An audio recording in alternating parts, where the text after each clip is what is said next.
Bonsoir à tous et bienvenue en direct sur KTV. Nous sommes le mercredi 29 avril et à la une de cette édition, Édouard Philippe a détaillé hier le plan de déconfinement du gouvernement pour le 11 mai prochain. Les nombreuses mesures dévoilées vont conditionner la vie quotidienne pendant les prochaines semaines, voire les prochains mois. Devant l'Assemblée nationale, le Premier ministre a notamment annoncé la suppression de l'attestation de déplacement, le port obligatoire du masque dans les transports ou encore la réouverture progressive des écoles sur la base du volontariat. Retour sur les principales annonces d'Édouard Philippe dans ce sujet réalisé par nos confrères de TF1. Édouard Philippe a tout d'abord prévenu.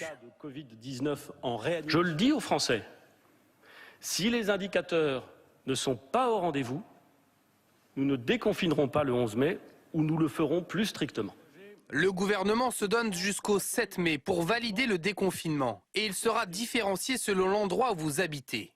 Chaque département sera ainsi placé dans une couleur. Vert pour les départements où l'épidémie ne donne pas de signe d'inquiétude. Rouge, le virus circule beaucoup, le déconfinement sera plus lent et plus strict. Quoi qu'il en soit, dès le 11 mai, quel que soit votre lieu de résidence, vous n'aurez plus besoin d'attestation pour sortir, jusqu'à 100 km de votre domicile. En revanche, pas question de se déplacer en région, sauf impératif professionnel ou familial. Dans les transports, les masques seront obligatoires. Dans les commerces et les entreprises, ils seront fortement recommandés. Pour les écoles, les crèches, les maternelles, les primaires rouvriront très progressivement à partir du 11 mai sur la base du volontariat. 15 élèves par classe, maximum. Pour le collège, il faudra attendre le 18 mai en commençant par les 6e et 5e. Quant aux lycées, ils resteront fermés. Décision sera prise fin mai sur leur réouverture ou non en juin. Ou on ouvre ou on n'ouvre pas, mais pas à moitié, quoi. La reprise en crèche, si c'est le 11 mai et si c'est à 10 par section, moi ça me fait pas peur. Dans 12 jours, il sera également possible de se réunir à nouveau, sur la voie publique ou à la maison, mais pas plus de 10 personnes en même temps. Parcs et jardins pourront rouvrir uniquement dans les départements verts. En revanche, les plages, les grands musées, les cinémas, les salles de concert resteront fermés au moins jusqu'au 1er juin. Et Mayotte risque fort d'être classée en zone rouge au regard de la circulation de l'épidémie avec 40 nouveaux cas ce jour. Néanmoins, le Premier ministre l'a affirmé, les décisions seront prises au niveau local. Le préfet, les maires ou encore l'exécutif au conseil départemental seront ainsi les seuls juges quant à ce déconfinement. Ce matin, le sénateur Tani a réagi aux annonces. Pour lui, il convient de se mettre autour de la table rapidement. Quant au non-respect du confinement, il en appelle à la raison et au civisme. Au montage, Leslie Vimonet. Le discours du Premier ministre était très attendu dans tout le pays et il a été scruté de près à Mayotte. Pour le sénateur Tani, les grandes lignes directrices sont désormais fixées et il convient maintenant de les faire coller au contexte et à la situation de l'île. Moi, je ne ferai pas de commentaires ni ne donnerai d'avis puisque les propositions du Premier ministre laissent pas mal de marge de manœuvre par région, par secteur, par situation. Et maintenant, il appartient essentiellement aux exécutifs locaux, aux élus locaux, notamment les exécutifs à la fois du conseil départemental, mais aussi les communes, en lien étroit avec les services de l'État, que ce soit la préfecture, que ce soit l'ARS, le CHM, etc., les partenaires socio-économiques, eh bien, d'ici le 13 mai, de se concerter pour savoir dans quelles conditions le déconfinement va avoir lieu à Mayotte. Je n'oublie pas, bien évidemment, le recteur qui aura un rôle aussi important.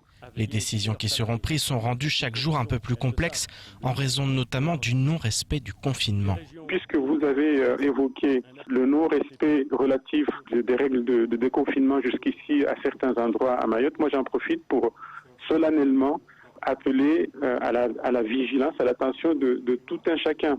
À chaque fois, lorsqu'il y a des problèmes de ce genre, on fait appel aux autorités, on fait appel aux services de l'État, des collectivités. Là, il s'agit d'une question de vie ou de mort. Les personnes aujourd'hui qui respectent les règles barrières, les règles de confinement et qui voient les autres ne pas les respecter au mépris de leur situation sanitaire, pour moi, c'est une question de vie ou de mort. Et il appartient aux citoyens, là aussi, de réagir parce que les gens, notamment qui organisent ces mouringués, ces gens, ils sont connus.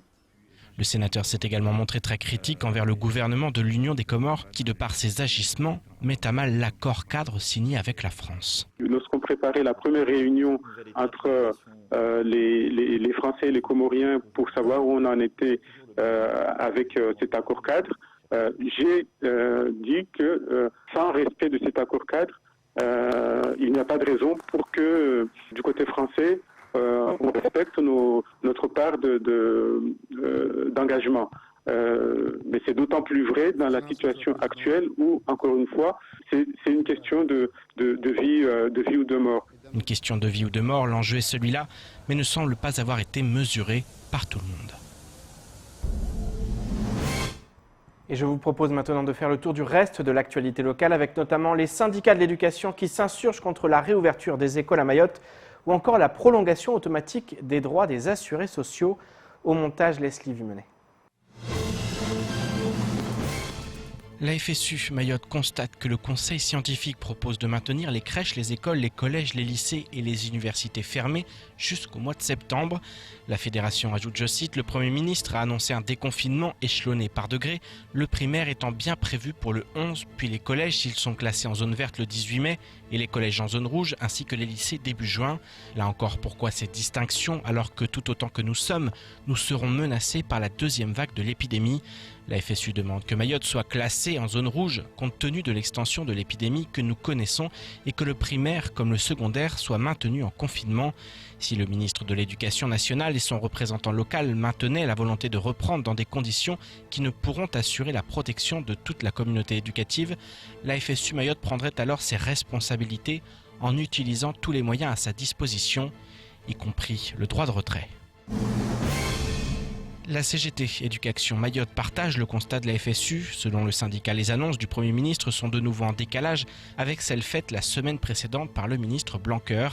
La CGT Éducation considère qu'il n'est pas possible à Mayotte de rouvrir les établissements scolaires en mai, ni même en juin.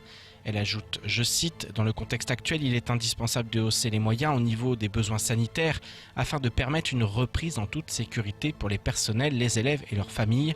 Avec une reprise trop précoce, il est à craindre, bien au contraire, de voir les exigences sanitaires adaptées aux trop faibles moyens dont nous disposons et ainsi de mettre l'ensemble de la population de Mayotte en danger. » Pour la CGT Éducation Mayotte, le temps est donc venu de cesser de tergiverser et de prendre la décision courageuse de reporter la reprise au mois d'août 2020, ce qui correspond à l'avis rendu par le Conseil scientifique. Dans le cadre de la crise sanitaire liée au Covid-19, la Caisse de sécurité sociale de Mayotte, CSSM, a décidé de la prolongation automatique des droits des assurés afin d'éviter des ruptures de droits. Les droits des personnes, dans les cas suivants, ont été mis à jour automatiquement. Les patients dont l'infection longue durée est arrivée à échéance depuis le 16 mars et ont vu leurs droits prolongés pour 6 mois. Les patients qui ont vu leur titre de séjour expirer à compter du 16 mars et ont vu leurs droits prolongés de 6 mois. Les patients bénéficiant de la prise en charge des soins à 100% sous condition de ressources voient leurs droits prolongés jusqu'au 31 juillet 2020. Les attestations papier actuelles font foi et ne sont valables que si elles sont présentées avec l'attestation de droit de base. Pour contacter la CSSM, vous pouvez appeler le 02 69 61 91 91 ou envoyer un mail à pfs.cssm@css-mayotte.fr. Sport et football plus précisément, pour clore cette édition, le Premier ministre a sonné la fin de saison pour tous les clubs de football professionnels. La Ligue 1 et la Ligue 2 ne devraient pas reprendre avant le mois d'août. En ce qui concerne le football amateur, même sentence pour le moment. Néanmoins, à Mayotte, la saison est étalée sur l'année civile. Pour l'heure, une reprise est donc toujours possible pour rattraper le retard pris. Ce matin, le directeur de la Ligue de football de Mayotte a accepté de faire le point. Au montage, Leslie Vumenet. Cela fait plus de 6 semaines que le sport est à l'arrêt. À Mayotte, le football passionne les foules et si pour l'heure le flou reste total quant à une reprise, l'espoir existe car au moment du confinement, la saison commençait à peine. Aujourd'hui, on ne peut pas dire que nous devons oublier le foot pour cette année pour la simple et bonne raison que, comme tout le monde le sait, les compétitions chez nous à Mayotte sont organisées sur une année civile. Ça veut dire qu'on a donc la possibilité d'aller jusqu'au 31 décembre, voire plus, comme ça a été fait par le passé il y a quelques années en arrière, quoi, et que les compétitions aujourd'hui en métropole qui sont arrêtées, c'est surtout parce qu'il y avait des échéances au 31 mai, voire à la fin du mois de juin, puisqu'on sait que une saison en métropole va généralement jusqu'au mois de juin. Donc à aujourd'hui, il n'y a rien de figé. On va atteindre naturellement la position du gouvernement à l'issue du confinement et surtout la date à laquelle il pourra y avoir à nouveau des rassemblements. Pour l'heure, une seule chose est sûre, la Ligue ne prendra aucun risque et suivra scrupuleusement les recommandations des autorités. Le président de la Ligue et son comité de direction sont très à l'écoute des recommandations gouvernementales, des recommandations fédérales, de la position de la préfecture et tout naturellement de l'ensemble des autorités sanitaires. Parce qu'on sait aussi que par rapport à l'évolution et à la propagation du virus, peut-être que nous, à Mayotte, nous avons été touchés un peu en retard par rapport à la métropole. Donc il y a un léger décalage. Donc naturellement, on va se plier aux décisions de ceux qui les prennent à la plus haute instance. Mais soyez assurés de ce que nous, on met tout en œuvre pour qu'en cas de reprise, il n'y ait absolument pas de retard et qu'on puisse jouer jusqu'à la fin de saison. Mais on ne mettra la vie de personne en danger. Si la Ligue est pendue aux décisions des plus hautes instances, elle en appelle au civisme et au respect du confinement, préalable indispensable à la reprise du football. Nous, on a donc des matrices de calendrier qui sont déjà faites. Ça veut dire que si d'aventure on était bien placé et que le virus se propageait difficilement, et là aussi, vous me permettrez de rappeler quand même à tout le monde de respecter ces fameux gestes barrières, parce que malheureusement, nous sommes tous dépendants de ce qui va se passer. On sait tous que le confinement n'est peut-être pas, je veux pas blesser les gens, mais n'est peut-être pas aussi respecté que ça. Ça veut dire que s'il y a une évolution de cas, peut-être que nous aussi, ça peut nous mettre en difficulté par rapport à la reprise. Aurélien Timba Elombo a été endeuillé depuis le début de cette épidémie puisqu'il est le neveu de l'artiste Manu Dibango, décédé du coronavirus. Son appel à la raison est ainsi lourd de sens car qu'on l'accepte ou non, cette épidémie tue sans distinction. C'est ainsi que s'achève cette édition. Merci de nous rester fidèles sur KTV. Rendez-vous demain dès 19h pour tout connaître de l'actualité locale. D'ici là, restez chez vous. Excellente soirée sur Kwesi.